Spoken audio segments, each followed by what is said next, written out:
This is the story of how a single stroke of red ink permanently shattered a queen's illusion of absolute commercial supremacy. In less than 24 hours, an exclusive, highly anticipated gathering of billionaire allies and elite media fixers transformed into a devastating visual execution of Queen Camilla's financial containment. What looked like a routine administrative update to the royal corporate registries was actually a bloodless, calculated dismantling of her taxpayer-funded shadow court. What Camilla just realized, standing in the suffocating silence of a private dining room as she unrolled a state parchment stamped with a massive, undeniable denial, is that the crown on her head cannot print royal currency. When a Queen Consort's private network of corporate allies is systematically blocked from the sovereign's highest economic endorsements, it is never a clerical error. It is a calculated message delivered with chilling precision by Prince William, proving that against the unyielding financial architecture of the crown, she actually controls absolutely nothing. In this video, we are going to unpack the secret, desperate commercial power grab Camilla attempted under the cover of the king's ongoing health vulnerabilities. We will examine how she tried to weaponize the royal warrant of appointment, the ultimate multi-million-pound state endorsement, attempting to quietly distribute these lucrative commercial privileges to her private public relations network, her shadow courtiers, and her elite club allies. We will look at exactly how Prince William, exercising his supreme authority over the Duchy of Cornwall and the Crown's economic footprint, intercepted this unprecedented maneuver within the Royal Warrant Holders Association. Finally, we will break down the silent, bureaucratic guillotine that severed her commercial influence the moment she attempted to flood the royal perimeter with her private financial network. What viewers noticed in the sudden distancing of certain high society brands was not a natural market shift, but forensic proof of a shifting power dynamic. By the end of this account, you will understand how the illusion of absolute power can be completely dismantled by a frozen corporate registry, leaving a consort to face the cold reality of a locked vault. To truly comprehend the sheer magnitude of this structural collapse, we must first look at the towering illusion of supremacy Camilla had successfully manufactured over a 30-year game. For 3 decades, her entire trajectory was defined by a highly sophisticated, relentless campaign to climb from the deep shadows of public scandal to the absolute apex of the British social and economic hierarchy. But her psychological objective was never merely about wearing the state jewels cutting ribbons or securing a title. It was about obtaining absolute, permanent, untouchable commercial independence. Over the decades, we witnessed what appeared to be the systematic, quiet erasure of Princess Diana's legacy through the gradual replacement of traditional, old guard courtiers with her own fiercely loyal media operatives and corporate allies. Camilla operated under the profound, unwavering belief that because she held total control over the heart and decisions of King Charles, she inherently wielded the executive authority to dictate the commercial endorsements of the crown itself. She mistook the king's personal devotion for an unyielding corporate blank check. Throughout the transition of the reign, she navigated her elevated position with a staggering level of confidence, building an empire of influence surrounded by an expensive public relations apparatus. This echo chamber convinced her that the old aristocratic guard had surrendered, that the institution was finally hers to reshape, and that she held the ultimate power to grant or deny access to the sovereign's multi-billion-pound economy. She felt completely secure, assuming that the ancient, highly coveted royal seal was simply hers to distribute as a reward for personal loyalty, entirely failing to notice the silent seismic shift in administrative and financial power happening right beneath her. The trigger for this unprecedented internal war occurred as the palace began the highly classified, complex corporate audits required for the long-term transitioning of the reign. Recognizing the inherent fragility of her position as a consort and facing the stark reality of the king's unpredictable health trajectory, Camilla was gripped by a sophisticated form of commercial desperation. She knew perfectly well that her ability to distribute economic favors and the immense, untouchable leverage she held over her elite billionaire allies was tied entirely to the lifetime of her husband. She understood that once the crown transitions to Prince William, her corporate leverage drops to absolute zero, and her expensive loyalists would abandon her the second the state-funded leverage dried up. Driven by this survival panic, Camilla attempted a breathtaking secret administrative maneuver designed to secure a permanent, state-endorsed economic fortress for her private network before the window of opportunity slammed shut. Behind closed doors, she quietly directed her private office to submit a series of highly confidential, urgent directives to the Lord Chamberlain's office and the overarching committees of the Royal Warrant Holders Association. The paperwork contained an extraordinary set of demands. Camilla was attempting to unilaterally grant the highly coveted royal warrant of appointment to a vast network of her private public relations firms, independent media fixers and aristocratic allies drawn directly from the exclusive Garrick Club, a royal warrant which has been the ultimate mark of sovereign recognition since the 15th century. Is not merely a piece of paper, it is the absolute pinnacle of global endorsement. A guarantee of elite prestige that organically injects millions of pounds into a company's valuation and grants them untouchable market supremacy. Camilla was attempting a hostile takeover of the Crown's commercial authority. She sought to legally pay off her loyalists, embedding her private shadow court into the permanent economic fabric of the state, ensuring they would profit off the prestige of the Crown long after the current reign ended. She fundamentally believed that if the paperwork bypassed standard independent vetting under the guise of the King's direct health requirements, the committee would simply rubber stamp the request, assuming that a consort's ambition could override the ancient, unyielding architecture of royal corporate governance. What Camilla fundamentally failed to anticipate was that the administrative machinery she sought to manipulate was already being forensically monitored by the ultimate gatekeepers of the Crown's economic integrity. While she was busy executing her strategy through the corporate hospitality offices, Prince William was quietly protecting the perimeter. When William assumed his role as the Prince of Wales, he also took overarching command of the Duchy of Cornwall and assumed a profound responsibility for the long-term commercial prestige of the monarchy. William is a man who carries the silent, enduring grief of his mother's public vulnerabilities, coupled with a fierce, unwavering instinct to protect the future of the Crown for his wife, Catherine. Catherine has navigated the treacherous waters of British high society and global philanthropy with uncomplaining sacrifice and flawless grace.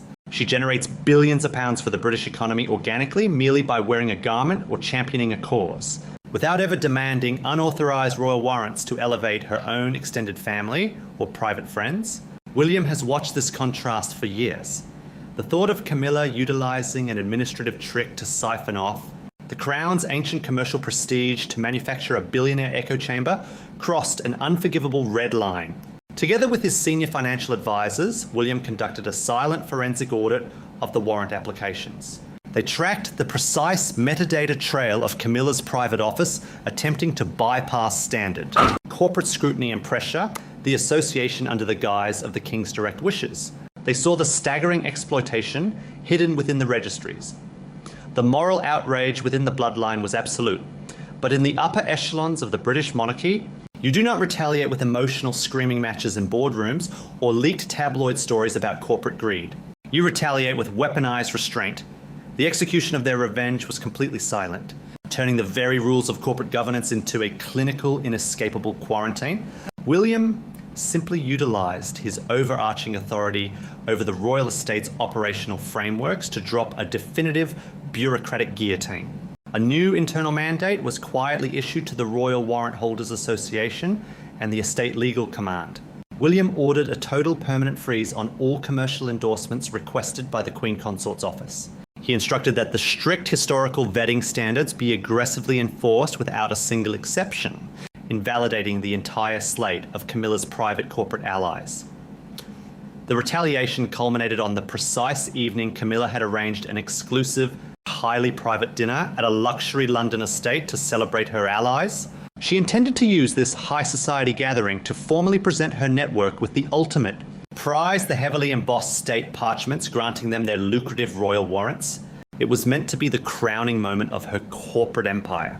But as her senior aide proudly carried the silver trays bearing the rolled scrolls into the dining room, the trap snapped shut with breathtaking speed. When Camilla confidently unrolled the first parchment before her billionaire guests, the heavy official royal seal was completely missing. In its place, stamped with brutal, unyielding red ink directly across the legal text, was a single word: void. The digital and physical authorizations had been cleanly intercepted and administratively destroyed by the office of the Prince of Wales. There were no flashing cameras and there was no dramatic shouting. There was only the devastating reality of a locked corporate turnstile in full view of the global financial elite, Sitting in the suffocating silence of the private dining room, surrounded by her confused and rapidly alienating financial allies, the panic of total institutional containment set in. The billionaires and fixers in the room instantly realized that the Queen Consort possessed no true economic power. Stripped of the commercial machinery she thought she controlled, Camilla stepped away from the table and reached for her encrypted mobile phone to demand King Charles intervene, entirely unaware that the devastating silence waiting for her on the other end of the line would change the reading of absolutely everything. The heavy, encrypted mobile phone felt like a block of ice against her ear as she stepped away from the bewildered stares of her billionaire guests. Retreating into the echoing corridor of the London estate, the secure line connected directly to the king's private study. In that breathless, frantic moment, Camilla presented the voided state parchments, the intercepted corporate authorizations, and the humiliating visual blockade orchestrated by Prince William, not merely as a personal insult, but as a direct, hostile challenge to the king's sovereign authority over his own economy. She fully expected the man who had fractured his relationship with the public to secure her crown, to summon the head of the Royal Warrant Holders Association, overrule the Prince of Wales, and demand that the lucrative endorsements be immediately reinstated and delivered to her dining table. But King Charles did not reach for his secure telephone to issue a royal countermand. He met his wife's frantic demands and the implicit threat of her alienating billionaire network with a heavy, agonizing silence that carried the absolute weight of a transitioning reign. This was the profound, calculated concession of a monarch who had just been forced to face the harsh constitutional reality of his own mortality. Charles understands what Camilla refuses to accept. The ancient commercial prestige of the crown does not belong to him as a private individual. It is held in trust for the nation and the bloodline.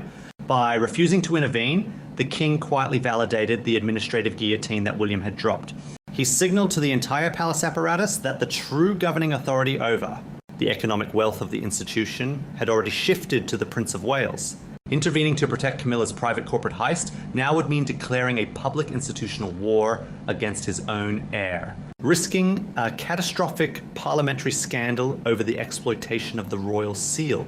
In that quiet room, Charles chose the legal and economic survival of the bloodline over the ambitions of his consort. This devastating silence exposes the raw, fragile underbelly of what can only be described as Camilla's profound commercial desperation. To the outside world, she projects the glittering image of an untouchable matriarch holding court with global elites. But the cold economic reality of the British monarchy is that she actually owns absolutely nothing. A consort holds no independent corporate authority. The immense multi-billion-pound market value generated by the sovereign seal does not belong to her. Her secret attempt to manipulate the corporate registries was a panicked, calculated maneuver to build a legally binding, heavily subsidized financial fortress for her private network before the inevitable transition of the crown. She knew that the moment King Charles is no longer on the throne, her institutional currency drops to absolute zero. The billionaires, public relations fixers, and elite club allies sitting in her dining room are not bound to her by loyalty. They are bound by the promise of access and state endorsement. Without the ability to grant them royal warrants, she possesses no leverage.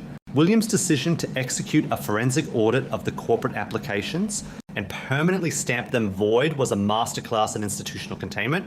He weaponized the commercial governance of the state to lay bare her financial vulnerability, proving that the sovereign's economic history cannot be carved up and distributed as private payoffs to a shadow court.